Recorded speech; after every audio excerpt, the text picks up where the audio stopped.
O'zingizlar tanlagan narxga arzor qilyapmiz. Qaranglar mana 1, 2, 3 mana shu 3tasini bizning kanaldan sotdilar akamiz. Intervyu ham oldim. Mana bitta mashinasi qoldi. Qaranglar mana. Yo'lga kirib keluvchi mashina kirishga juda ham udobniy. To'ppa-to'g'ridan kirib kelasizlar.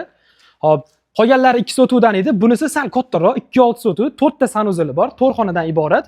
Bu yoq tarafga mana bitta tapchani zona qilsanglar bo'ladi. Asosiy binoga kirdik. Mana 4 xona, 4 ta sanuzel bor. Hop, 2.6 sotuvga tushgan bu kottejlarimiz. Mana xonalari ichida o'zini sanuzellari bilan. Suv, svet, gazdan muammo yo'q, kanalizatsiya o'ra qilingan. Mana bunisi ham spanli, bunisida ham o'zini sanuzeli, orqa hovliga qaragan derazalari bor. Hop, mana bu yoq tarafga yuramiz. Endi umumiy sanuzel, eshikdan kirish bilan bitta umumiy sanuzel bo'ladi.